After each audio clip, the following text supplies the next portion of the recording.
세계적인 종교학자인 존 카프토라고 하는 분이 21세기에 우리 사회에 대해서 이렇게 진단하고 있는 것을 볼 수 있었습니다.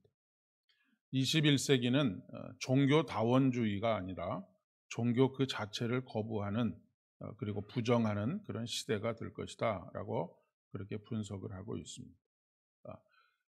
그 이전까지는 여러 종교들을 그래도 사람들이 종교심을 가지고 자신이 믿는 신을 찾고 하는 일들이 그나마 벌어지는데 21세기에는 그마저도 거부하는 그런 시대가 되고 말 것이다 라고 그렇게 이야기를 하고 있고, 우리 한국 사회에서 이미 이러한 일들이 아주 급격하게 진행이 되고 있다라고 할 수 있습니다. 지난해에 한국인의 종교 생활과 신앙 의식이라고 하는 그 주제의 조사에 의하면 종교인이 한 37%, 여기에는 우리 개신교뿐만 아니라 여타 종교들이 다 포함이 되어져 있습니다. 그리고 무종교인이 63% 정도가 된다고 합니다. 불과 한 5년 전이었던 6년 전 정도 되네요. 2017년에 발표되었을 때가 종교인의 인구가 절반 정도 되었는데 불과 한 6년 동안 급격하게 줄어들고 있는 그런 사회 현실을 우리에게 보여주고 있습니다. 그 시중에 나와 있는 책 중에 아직도 교회 다니십니까? 라고 하는 제목의 책이 있습니다. 우리 사회가 그것을 우리에게 묻고 있다라고 하는 것이죠. 만약 누군가가 여러분에게 찾아와서 왜 아직도 교회를 다니십니까? 왜 아직도 예수를 믿고 계십니까? 라고 묻는다면 뭐라고 대답하시겠습니까? 왜 아직도 교회를 다니십니까? 라고 하는 질문은 두 가지 측면에서 바라볼 수 있을 것 같습니다. 아직도 그 어리석은 짓을 하고 있느냐라고 하는 질문이기도 하겠지만, 거꾸로 이야기해 본다면 당신이 예수 그리스도를 믿는 이유 그리고 교회를 다니는 이유를 나에게 조금 정확하게 설명해 달라. 그 얘기는 다른 말로 표현하면 나를 좀 설득해 봐라 라고 하는 그런 의미로 들을 수 있겠습니다. 앞으로 우리 개신교뿐만 아니라 한국 사회에서 모든 종교들은 소수자가 될 것입니다. 마이너리티가 되는 것이죠. 그나마 37%의 종교 인구를 유지하고 있는 것은 거의 대부분 성인 이상, 그 중에서도 뭐 한 40대, 50대 이상의 종교 비율이 높기 때문에 그렇지, 그 밑으로 내려가게 되면 현격하게 그 종교를 가지고 있는 사람들의 비율이 줄어들고 있는 것을 보게 되면 충분히 우리 사회의 앞으로의 모습을 예측해 볼 수 있을 것 같습니다. 앞서서 말씀드렸던 그 질문, 왜 아직도 예수를 믿고 있습니까? 왜 아직도 교회를 다니고 있습니까? 라고 하는 질문에 대한 대답을 우리가 가지고 있어야 합니다. 그렇지 않으면 우리들 또한 우리의 마음이 흔들리게 되고 결국 비종교인으로 전락하게 되고 말 것이기 때문에 그렇습니다. 이런 시대일수록 우리의 신앙을 더욱 분명하고 확실하게 해야 합니다. 무엇보다도 내가 왜 예수를 믿고 있는지를 확실한 믿음의 고백 가운데 있어야 한다라고 하는 것이죠. 고린도후서 13장 5절의 말씀에 보면 너희는 믿음 안에 있는가 너희 자신을 시험하고 너희 자신을 확증하라 라고 그렇게 말씀하고 있습니다. 예수 그리스도께서 너희 안에 계신 줄을 너희가 스스로 알지 못하느냐?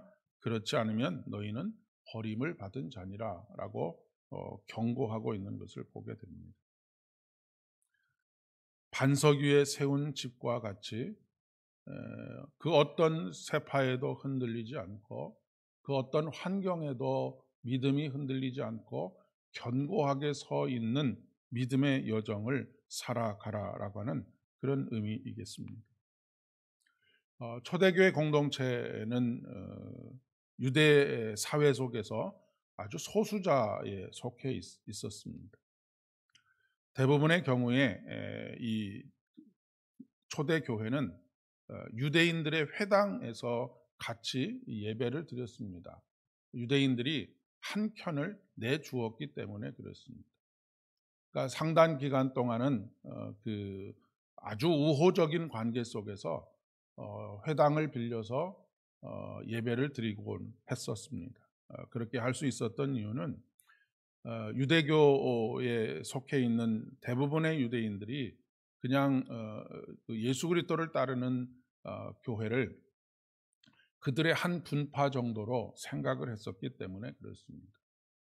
그런데 성령의 역사 가운데서 폭발적으로 성도들의 숫자가 늘어나고 또 그로 인해서 그들에게 그리고 그 사회에 지대한 영향을 끼치게 되는 그런 일들이 벌어지게 되니까 박해가 시작이 되었던 것이죠. 안팎으로 박해가 시작되었는데 내부적으로는 유대인 사회 속에서 점점 밀려나고 박해를 당하고 하는 일들이 벌어졌고 더 특별히 로마 제국에 의해서 밀려나게 되는 그런 박해를 받게 되는 그런 상황 속에 놓이게 되었던 것입니다. 그 단적인 모습이 그러니까 바울이 되기 이전에 사울이 예수 믿는 사람들을 잡으러 다니는 것, 이것이 상징적인 사건이라고 그렇게 이야기할 수 있겠습니다.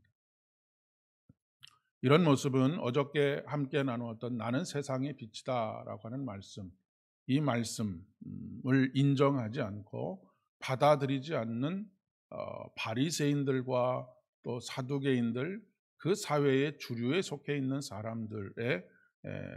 사람들이 중심이 되었던 것이죠. 그들은 여전히 보기는 보아도 보지 못하는, 그리고 듣기는 들어도 깨닫지 못하는 그런 삶을 살아가고 있었던 것입니다. 눈을 뜬 날 때부터 소경이 되었던 사람, 이 사람도 예수님을 알아보고 예수님을 믿게 되었는데 소위 말해서 가장 예수님을 잘 알고 있다라고, 하나님을 잘 알고 있다라고 그렇게 자신하는 사람들은 오히려 예수님을 거부하게 되는 그런 결과를 낳게 되었다라고 하는 것입니다. 이런 상황 속에서 요한은, 그리고 요한 공동체는 자신들이 믿고 있는 예수 그리스도에 대해서 다시 한번 자신의 신앙을 점검하고 확인해 보아야 할 필요가 있었던 것이죠. 그래서 요한 공동체를 통해서 예수님께서 공생애를 살아가시면서 그들에게 하셨던 말씀, 나는 문이다, 나는 양의 문이다 라고 하는 이 말씀을 다시 한번 되새겨 보게 되는, 그리고 그것에 대해서 확실하게 자신들의 믿음을 고백하게 되는 그런 기회를 삼게 되었다라고 하는 것입니다. 우리에게 찾아오는 위기는 말 그대로 위험한 기회라고 그렇게 이야기할 수가 있겠습니다. 점점 사회적으로 예수 그리스도를 믿고 그 예수 그리스도를 꾸준히 달려갈 길을 다 가는 것이 참 어려운 시대 속에서 오히려 우리의 신앙이 더욱더 확고해지게 되는 그런 기회가 되겠기 때문에 그렇습니다. 오늘 앞부분의 말씀 7절부터 18절까지의 말씀이 연결되는 말씀인데, 그 중에서 나는 문이다라고 하는 말씀이 7절부터 10절까지를 함께 묵상하면서 은혜를 나누려고 하고, 그리고 11절부터 18절까지의 말씀은 내일 나는 선한 목자다라고, 사실 이 말씀은 서로 연결되어 있는 말씀인데 강조점이 서로 다르기 때문에 두 번에 걸쳐서 말씀을 나누려고 합니다. 양의 문을 이해하기 위해서는 당시 그 양의 우리가 어떻게 되었는지에 대해서 좀 알아볼 필요가 있겠습니다. 양의 그 울타리가 되겠죠. 크기에 따라서 크게 두 가지로 나눌 수가 있습니다. 아주 규모가 큰 양의 우리가 있습니다. 이런 양의 우리는 주로 도심에 속해 있는 양의 우리가 되겠습니다. 이 양의 우리에는 이제 내일 조금 그 의미들을 살펴보겠는데, 큰 양의 무리에는 자신의 양떼들만 들어가는 것이 아니고 여러 그 목자들이 끌고 오는 그런 그 양들이 함께 섞여 있는 그런 그 우리입니다. 그리고 그 큰 양의 우리에는 밤새 지키는 사람이 있어야 하는데, 그것을 위해서 그 지키는 사람을 고용해서 지키게 되는 그런 일들이 있었던 것이죠. 그런데 거기에서 문은 오직 하나밖에 없었다라고 하는 것이고, 누구든지 이 문을 통과하지 않으면 누군가 이제 그 양떼들을 먹이고 데려왔던 그 모든 목자들도 반드시 이 문을 통해서 들어가고 나오고 또 양들을 들여보내기도 하고 내보내기도 하는 그런 일들이 벌어지게 되었던 것이죠. 그런데 그 외곽 쪽에 아니면 멀리 이제 풀을 찾아서 가게 되었을 때는 그 큰 양우리가 아니라 작은 양의 우리, 자기들만의 작은 양의 우리, 임시적으로 만드는 우리가 되겠죠. 거기에서 이제 뭐 양의 문을 가지고 돌아다니는 것이 아니니까 대부분의 경우에는 그 문을 만들지 못하고 울타리만 임시적으로 만들어 놓고 그 양들이 드나드는 곳에 누가 누워서 밤을 새우면서 그렇게 잠을 청했느냐면, 목자들이 주로 거기에서 그 자리에서 문 대신 자신이 거기에 누워서 이렇게 그 밤새 양을 지키게 되었던 것입니다. 여기서 핵심은 그 문이 유일한 문이다라고 하는 것입니다. 예수님께서 자신이 이 세상의 유일한 구세주인 것을 말씀하고 있는 것이죠. 오늘 말씀에 보면 나보다 먼저 온 자는 다 절도요 강도니 양들이 듣지 아니하였느니라 라고 말씀하고 있습니다. 나보다 먼저 온 자라고 하는 것은 내가 세상의 구세주다라고 먼저 와서 사람들을 유혹하고 미혹했던 사람들을 말하는 것이죠. 그런데 내가 문이니 누구든지 나로 말미암아 들어가면 구원을 받고 또는 들어가며 나오며 꼴을 얻으리라라고 예수께서 말씀하고 계십니다. 오늘 이 본문의 헬라어 원문을 보면 문이라고 하는 것을 영어로 말하면 정관사 더가 붙어 있습니다. 그 얘기는 바로 그 문, 오직 하나의 문, 딱 정해져 있는 그 문으로 들어가고 나오면서 꼴을 얻기도 하고 그리고 또 구원을 받게 될 것이다 라고 하는 것을 말씀하고 있는 것이죠. 이 말씀에 근거해서 사도행전 4장 12절의 말씀에 보면 다른 이로서는 구원을 받을 수 없나니 천하 인간 중에 구원을 받을 만한 다른 이름을 우리에게 주신 일이 없느니라 라고 말씀하고 계시는 이유입니다. 예수님께서 우리의 유일한 구세주가 되시는 이유는 무엇이냐면 모든 인간에게는 해결해야 될 가장 최종적인 문제가 있는데 그것이 바로 죄의 문제입니다. 이 죄의 문제는 결국 죽음의 문제입니다. 죄의 삭시 사망이기 때문에 그렇습니다.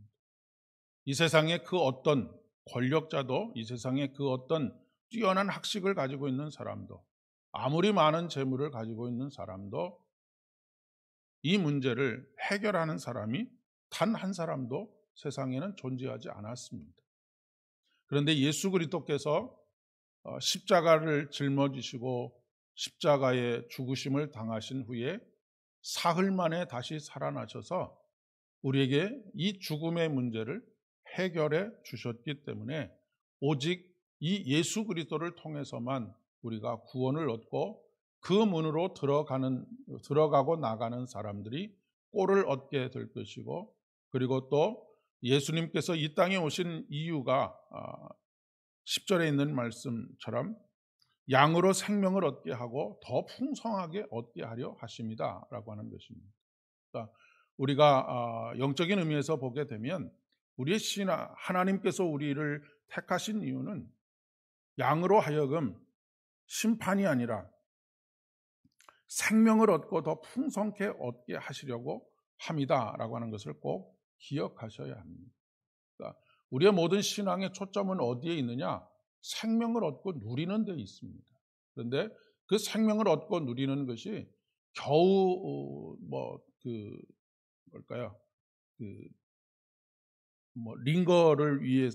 링거를 꽂고 있거나 이런 정도의 삶, 겨우 생명을 연명할 정도, 아니면 한 번 구원을 받았다라고 하는 그 확신을 가지고 살아가는 날 동안을 사는 것이 아니라 날마다 우리에게 푸른 초장과 쉴만한 물가로 인도하시는 하나님의 은혜의 풍성함과 생명의 풍성함을 누리면서 살도록 하시기 위함이다 라고 하는 것을 말씀하고 있는 것입니다. 우리는 문이 되시는 예수 그리스도를 통하여서 하나님의 통치에 들어가게 되면 들짐승들이나 강도들로부터 보호를 받고 생명을 얻고 그 문으로 드나들면서 꼴을 찾아 먹게 되므로 풍성한 생명을 누리게 될 것을 말씀하고 계시는 것입니다. 중요한 것은 양의 문으로 들어가게 되어질 때 이런 모든 일들이 가능하게 된다라고 하는 그런 말씀입니다. 오늘 하루도 우리의 영원한 문이 되시는 예수 그리스도를 통해서 여러분의 발걸음이 인도함을 받고 예수 그리스도로 인하여 들어가고 나오며 꼴을 얻고 또 생명을 더욱 풍성케 누리게 되는 복된 하루 되어지실 수 있기를 진심으로 축복합니다. 기도하겠습니다. 아버지 하나님, 은혜를 진심으로 감사를 드립니다. 죄로 인하여 죽을 수밖에 없었던 우리들을 십자가 보혈의 은혜로 생명을 얻게 하여 주시니 진심으로 감사를 드립니다.